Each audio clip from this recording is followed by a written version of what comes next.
PM Shri പദ്ധതിയുമായി മുന്നോട്ടു പോകാനുള്ള മന്ത്രിസഭാ തീരുമാനം UDFന്റെ രാഷ്ട്രീയ മലക്കം മറിച്ചിലാണ്. അധികാരത്തിലെത്തിയാൽ PM ശ്രീ പദ്ധതി നടപ്പിലാക്കില്ല എന്ന പ്രഖ്യാപനം നടത്തിയവരാണ് ഭരണത്തിലേറിയപ്പോൾ സാങ്കേതികത്വം പറഞ്ഞ മലക്കം മറിഞ്ഞിരിക്കുന്നത്. പ്രതിപക്ഷത്തിരുന്ന് ഇടതുമുന്നണിക്കെതിരെ ഉന്നയിച്ച ആരോപണങ്ങൾ ഇപ്പോൾ UDFനെ തിരിഞ്ഞുകൊത്തുകയാണ്. കേന്ദ്ര സർക്കാരിന്റെ വിദ്യാഭ്യാസ പരിപാടി എന്നതിനപ്പുറം തെരഞ്ഞെടുപ്പ് വർഷത്തിൽ കേരളം ഏറെ ചർച്ച ചെയ്ത രാഷ്ട്രീയ വിവാദം കൂടിയാണ് PM ശ്രീ പദ്ധതി. മന്ത്രിസഭ അറിയാതെ ധാരണാപത്രത്തിൽ ഒപ്പിട്ട നടപടി ഇടതുമുന്നണിയിൽ പ്രശ്നമായപ്പോൾ CPM BJP ഡീലിന് തെളിവായാണ് അന്നത്തെ പ്രതിപക്ഷമായിരുന്ന UDF PM ശ്രീ പദ്ധതിയെ ഉയർത്തിക്കാട്ടിയത്. നിയമസഭാ തെരഞ്ഞെടുപ്പിൽ രാഷ്ട്രീയ കുന്തമനയായി ഉപയോഗിച്ച PM ശ്രീ പദ്ധതി അധികാരം ലഭിച്ചാൽ പിൻവലിക്കുമെന്നായിരുന്നു UDFന്റെ അന്നത്തെ പ്രഖ്യാപനം. മുന്നണിയിലെ ഘടകകക്ഷികളും മന്ത്രിമാരുമായിട്ട് പോലും ആലോചിക്കാതെ, പ്രതിപക്ഷമായിട്ട് പോലും ആലോചിക്കാതെ ഇങ്ങനെ ഒരു ഏകപക്ഷീയമായ തീരുമാനമെടുത്ത് ഇത് മുഖ്യമന്ത്രി പോയി പ്രധാനമന്ത്രിയെ കണ്ട് അവരുടെ ഒരു രാഷ്ട്രീയമായ ഒത്തുചേരലിന്റെ ഭാഗം കൂടിയായിട്ടാണ് ഈ പദ്ധതിയിൽ ചേരാൻ വേണ്ടിയിട്ടുള്ള ഈ തീരുമാനം. സംസ്ഥാന ഗവൺമെന്റ് ഒപ്പിട്ടത് വളരെ ഗൗരവമുള്ള ഒരു വിഷയം തന്നെയാണ്. അത് ചെറിയ ഒരു വിഷയമല്ല. എന്നാൽ ഭരണത്തിലെത്തിയപ്പോൾ സാങ്കേതികത്വം ചൂണ്ടിക്കാട്ടി PM ശ്രീ പദ്ധതി തുടരാൻ UDF സർക്കാർ തീരുമാനിക്കുമ്പോൾ അതൊരു രാഷ്ട്രീയ മലക്കം മറിച്ചിലാകുന്നു. ഓൾറെഡി ഒരു സർക്കാർ എഗ്രിമെന്റ് വെച്ചതാണ്.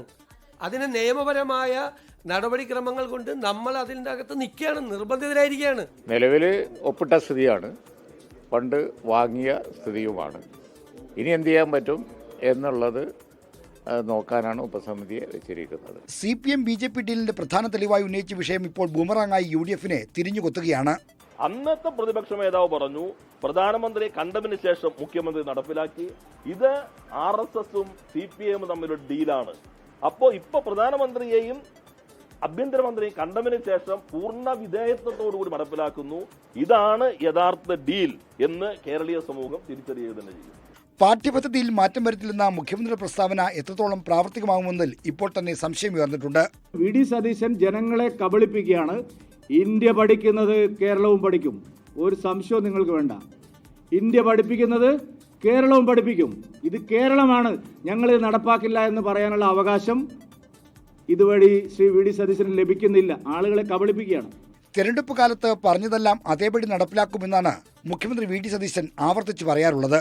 എന്നാൽ നടപ്പിലാക്കില്ലെന്ന് പ്രഖ്യാപിച്ച PM ശ്രീയുടെ കാര്യത്തിൽ ഈ അവകാശവാദം ഉന്നയിക്കാൻ മുഖ്യമന്ത്രി VD സതീശന് കഴിയുമോ? 24 തിരുവനന്തപുരം.